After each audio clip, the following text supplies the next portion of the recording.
Olá, meus irmãos, meus amigos, minhas amigas de fé, que professam essa doutrina de amor, essa doutrina de caridade para com o próximo, de amar os nossos irmãos como amamos a nós mesmos, essa doutrina que nos leva a nos conhecer e a observar tudo aquilo que precisamos fazer para nos melhorarmos a nossa reforma íntima. Nós estamos estudando o Livro dos Espíritos. Estamos na questão 635 da lei divina ou lei natural. Na questão 635, Kardec pergunta o seguinte: das diferentes posições sociais nascem necessidades que não são idênticas para todos os homens. Não parece poder interferir-se daí que a lei natural não constitui regra uniforme? Os espíritos respondem o seguinte: essas diferentes posições são da natureza das coisas, e conforme a lei do progresso, isso não infirma a unidade da lei natural, que se aplica a todos. As condições de existência do homem mudam de acordo com os tempos e os lugares, do que lhe resultam necessariamente necessidades diferentes e posições sociais apropriadas a essas necessidades. Pois que está na ordem das coisas. Tal diversidade é conforme a lei de Deus, lei que não deixa de ser una quanto ao seu princípio. A razão cabe distinguir as necessidades reais das factícias ou convencionais. É aquela história, né? Cada um será dado segundo as suas obras, né? Se as necessidades são diferentes, as condições também são diferentes. Condições de nascimento, condições sociais, condições morais, todas elas são diferentes para cada um de nós. Apesar do nascimento ser igual, né? Todos nascemos simples e ignorantes. Mas as posições são diferentes mesmo. É necessário que assim o seja, para que cada um aprenda a caminhar no seu próprio rumo, no seu próprio destino, para que cada um consiga perceber tudo aquilo que é necessário para a sua evolução pessoal, moral, né, definitiva. Então, por isso que as posições são diferenciadas, principalmente aqui no nosso planeta, né? O planeta Terra, um planeta em evolução, ainda em transformação de mundos, de expiação e prova para mundos regenerados, né? Então, onde o mal ainda se sobrepõe ao bem, então essas posições são diferenciadas realmente. Mas todos nós, de acordo com essa própria lei natural, a lei divina, chegaremos a um contento de sermos espíritos perfeitos um dia, porque vai caber a cada um de nós o proceder, né, para chegarmos. Uns vão chegar um pouco mais rápido, outros vão demorar um pouco mais. Assim é a lei e é assim que tem que ser. É assim que o Cristo quer e que o Deus maior nos fez. Na questão 636, Kardec pergunta o seguinte: são absolutos para todos os homens o bem e o mal? Ou seja, o bem e o mal é absolutamente para todos, não tem distinção? Os espíritos respondem assim: a lei de Deus é a mesma para todos, porém o mal depende principalmente da vontade que se tenha de o praticar. O bem é sempre o bem e o mal sempre o mal, qualquer que seja a posição do homem. Diferença só há quanto ao grau de responsabilidade. Então todos nós já temos dentro de nós esse cerne do bem e do mal. Cada um vai desenvolver aquilo que mais lhe convém, né? Aqueles espíritos mais propensos às práticas do mal vão desenvolver o mal. Aqueles já mais propensos ao bem, que é nato, é natural no ser humano, vão desenvolver o bem. Mas as responsabilidades são individuais, né? Quanto mais rápido nós obrarmos no bem, melhor será para nós, né, e para todos aqueles que nos cercam. Não há atenuante nessa lei. A gente precisa realmente trilhar esse caminho do bem para poder se melhorar o mais rápido possível e não precisar de muito mais reencarnações do que somente as necessárias, né? Às vezes a gente, pela prática reiterada do mal, né, a gente atrasa o nosso progresso moral, nosso progresso espiritual, e aí vão reencarnar novamente. Enquanto não estiver propenso ao bem e fazer somente o bem, continua reencarnando nos mundos de expiação e prova, nos mundos infelizes, para que o espírito aprenda com seus próprios erros a necessidade de melhorar-se. Na questão 637, a pergunta é a seguinte: será culpado o selvagem que, cedendo ao seu instinto, se nutre da carne humana? Aqui ele está perguntando sobre o canibalismo, né, que foi muito comum aqui no nosso planeta e ainda é em algum local, algumas regiões remotas do mundo ainda se pratica.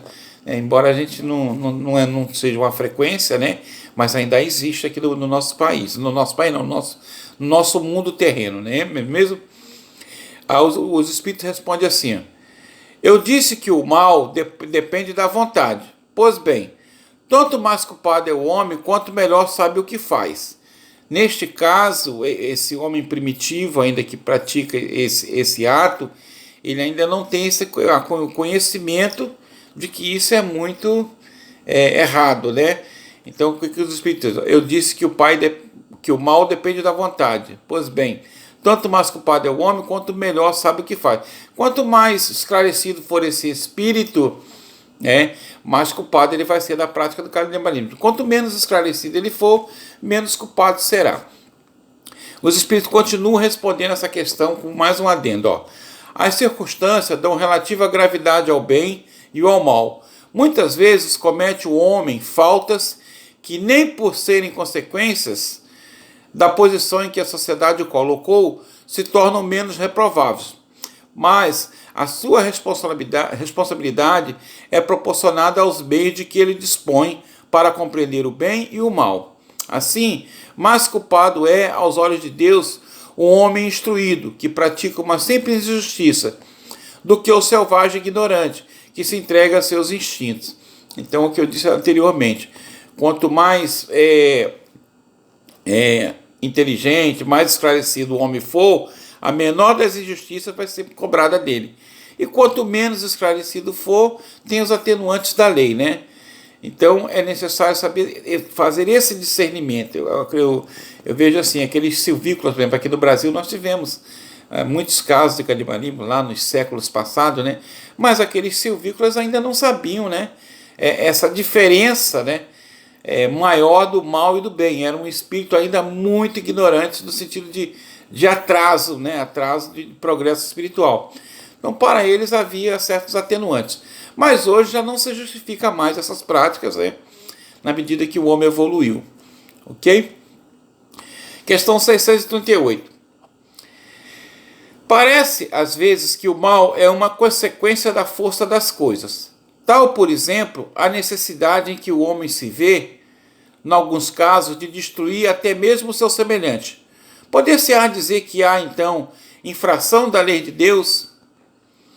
Embora necessário, os espíritos respondem, embora necessário, o mal não deixa de ser o mal. Essa necessidade desaparece, entretanto, à medida que a alma se depura, passando de uma a outra existência. Então, o mais culpado é o homem quando o pratica, porque melhor o compreende. É tudo questão de compreensão, né? Quanto mais compreender o que é o bem, o que é o mal, né, mais culpado vai ser o homem, porque já não justifica mais a prática do mal. Desde a mais tenra idade, nós estamos instados a entender o que é bem e o que é mal. É ou não é? Desde pequena, nossas mães, nossos pais nos ensinam a diferenciar, né? Isso pode, isso não pode, isso aqui é errado, isso não é. Então, desde a mais tenra idade, nós somos propensos a acreditar nessas coisas, né? Então, quanto mais esclarecidos nós formos sendo durante a nossa jornada terrena, mais será cobrado de nós. Porque já não há mais justificativa para a prática do mal. A gente já conhecendo o bem e já sabendo o bem que ele faz para nós fazer o bem. Tem uma redundância, né? A gente sabe que praticar a caridade é uma boa ação, que amparar os que sofrem é uma boa ação, que ajudar o nosso irmão que está na situação penosa momentaneamente é a prática do bem. A gente sabe de tudo isso. E quanto mais a gente pratica essas coisas, melhor a gente fica perante a espiritualidade. Não é mesmo? A gente não vai perder nada em praticar o bem. Só vamos ganhar. Só vamos tirar de dentro de nós aquele sentimento que atrasa a nossa jornada. Por isso, meu irmão, o mal não é muito bom. O bom é praticar o bem. É nos transformarmos no homem de bem.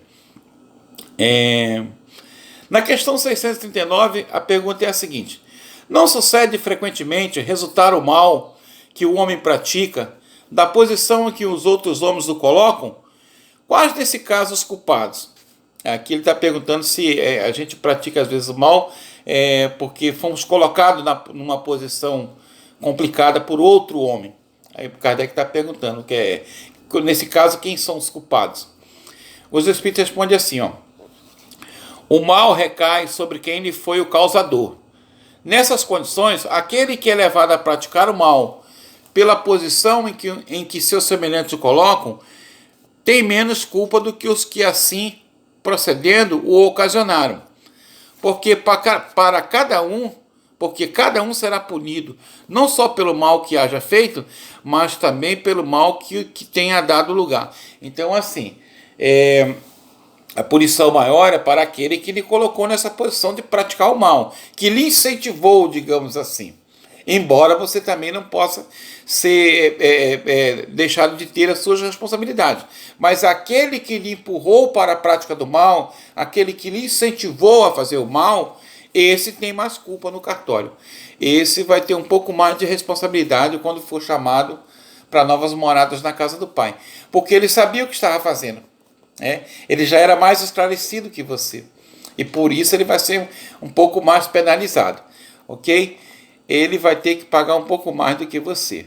Não que você seja isento de responsabilidades, mas é de acordo com o seu engrandecimento moral. Questão 640. Aquele que não pratica o mal, mas que se aproveita do mal praticado por outrem, é tão culpado quanto este? Está perguntando que aquele que não faz, mas que se aproveita do que o outro faz, se ele é tão culpado contra o outro. Olha o que os Espíritos respondem. Ó. É como se houvera praticado. Aproveitar do mal é participar dele. Talvez não fosse capaz de praticá-lo, mas desde que, achando o feito dele tira partido, é que o aprova. É que o teria praticado se pudera, ou se ousara. É tão culpado quanto o outro. Se ele aproveita do mal feito do outro, né, ele é tão culpado quanto o outro. Não há como ter isenção de responsabilidade. Se ele sabe que o outro fez alguma coisa errada e ele está se aproveitando disso, não é mesmo? Então ele é culpado tão quanto o outro que o fez. E ele só não fez porque não teve oportunidade. Ou porque não teve oportunidade, ou porque não teve coragem de fazer. Mas tinha dentro de si o germe da maldade, de ter feito. Só não fez porque não encontrou forças, mas aí se aproveitou do que o outro fez. É tão culpado contra o outro, não é isento de responsabilidade não, tá? Então, mas foi o outro que fez, foi o outro para você se aproveitou do mal feito do outro. Então, meu irmão, não tem justificativa. Você continua fazendo o mal, mesmo que não seja das próprias mãos. Você é coautor, né? No nosso Código Penal brasileiro não tem lá o coautor do crime. Você pode não ter praticado o crime, mas se você se aproveitou do crime, você é coautor. Não é mesmo? Questão 641. Será tão repreensível quanto fazer o mal, o desejá-lo? Está perguntando se é tão repreensível fazer ou desejar fazer. Olha o que os Espíritos falam. Conforme há virtude em resistir-se voluntariamente ao mal que se deseja praticar, sobretudo quando há possibilidade de satisfazer-se a esse desejo. Se apenas não o pratica por falta de ocasião, é culpado quem o deseja. Então, não é que seja não meritório não fazer o mal, mas esse desejo de fazer o mal já é complicado. O desejo de fazer já é complicado. Às vezes você não faz porque não teve a oportunidade. É isso que os Espíritos estão falando. Mas você tem dentro de si aquela vontade insana de fazer o mal. Então você tem o desejo de fazer, mas não fez. Porque não sentiu força suficiente. Você é tão culpado como se tivesse feito? Você é culpado. É óbvio que vai ter os atenuantes, né? Você apenas desejou o mal para o outro. Ora, você é culpado de ter desejado. É claro que não é exatamente como se você tivesse feito. Ok? Uma coisa é uma coisa, outra coisa é outra coisa, como a gente fala aqui, né? No nosso planeta. Então, desejar o mal Você já carrega uma culpa dentro de si por estar desejando o mal. Fazer o mal após esse desejo é pior ainda, né? Os dois têm culpa, né? Os dois serão penalizados, tá certo? Então o melhor é fazer o bem. Essa é a melhor coisa a ser feita. Questão 642. Para agradar a Deus e assegurar a sua posição futura, bastará que o homem não pratique o mal? Ora, basta que você não pratique o mal, você vai agradar a Deus futuramente? Eu não vejo por esse lado e os espíritos também não. Olhe bem, ó. A resposta é a seguinte: não. Cumpre-lhe fazer o bem no limite de suas forças, porquanto responderá por todo o mal que haja resultado de não haver praticado o bem. Se você teve a oportunidade de fazer o bem e não fez, você é tão culpado como se tivesse feito o mal, certo? Você não vai ter atenuante, você precisa fazer o bem. Se você sabe que você tem que fazer os atos de bondade para com o próximo e não o faz, você continua culpado perante os olhos de Deus. Você não vai agradar a Deus por ser isento. Dizer, fazer igual Pilatos, lava minhas mãos, não é comigo.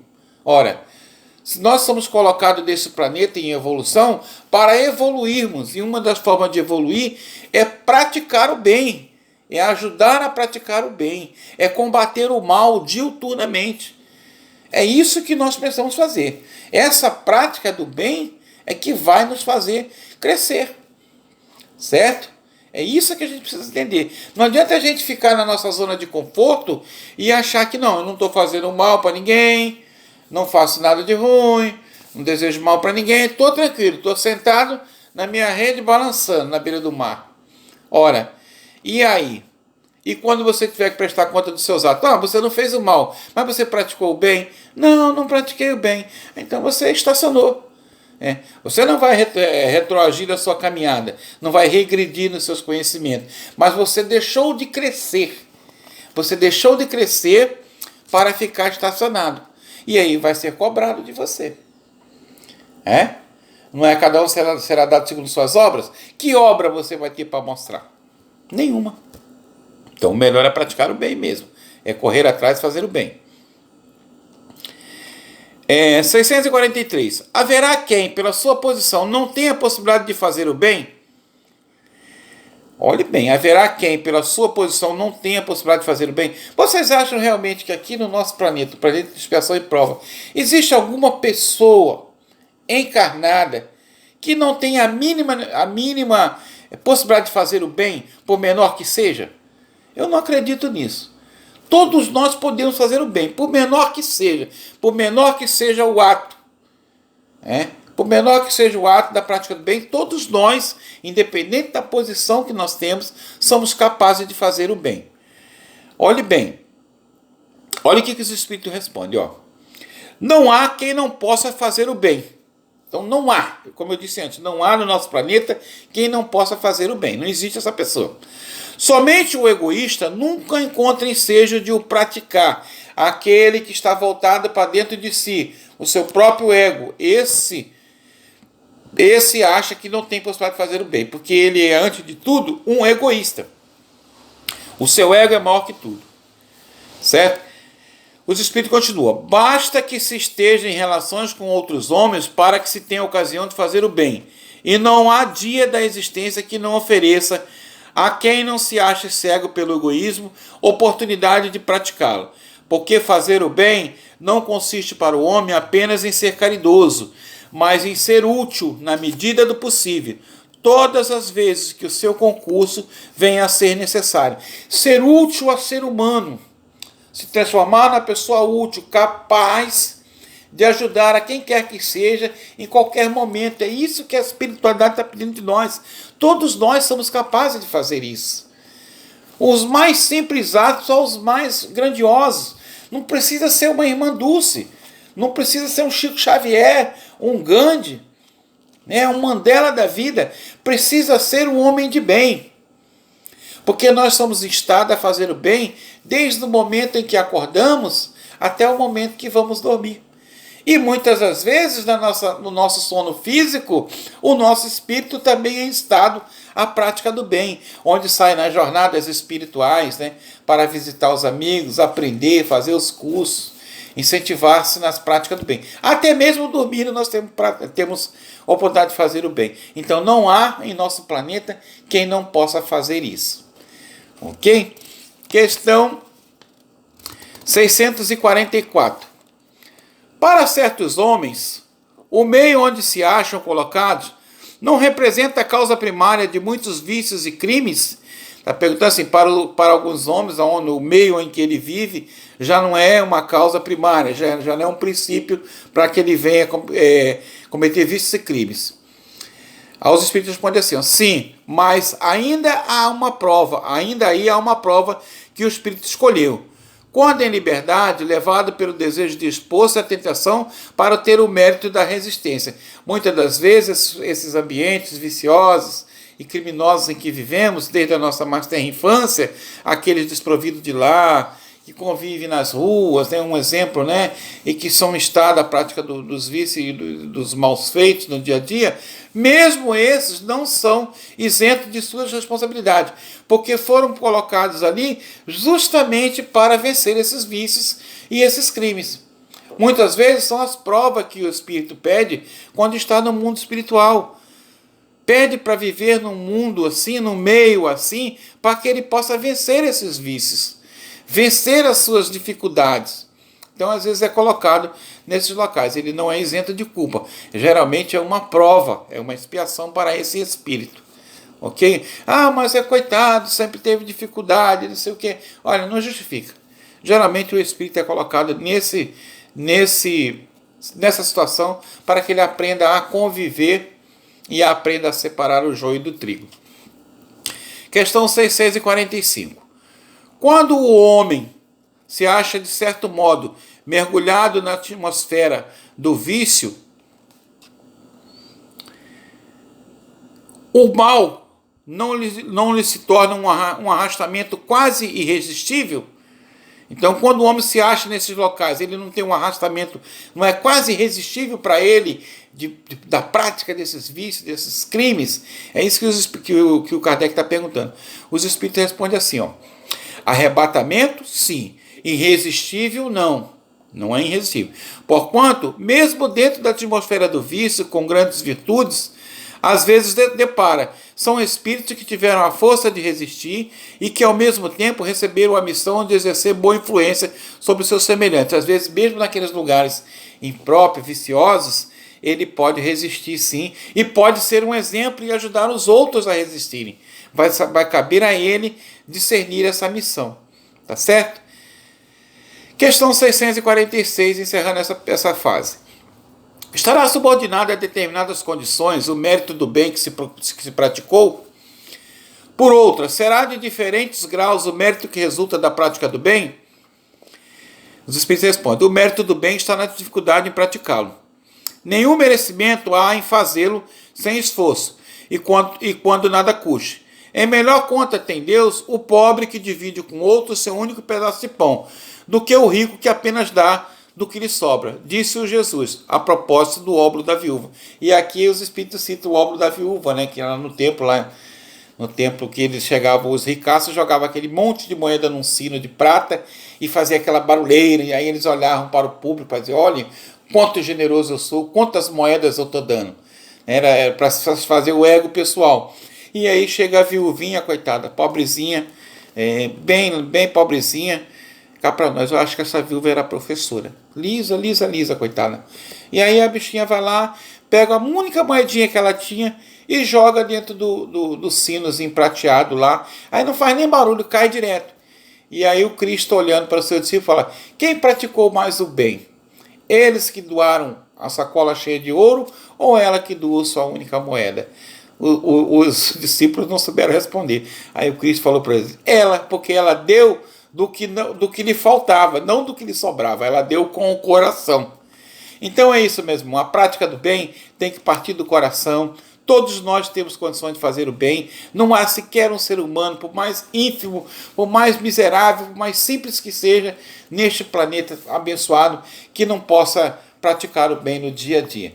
Fiquem todos na paz, que Jesus vos acompanhe, tenham uma boa semana e nos vemos na próxima semana. E que assim seja.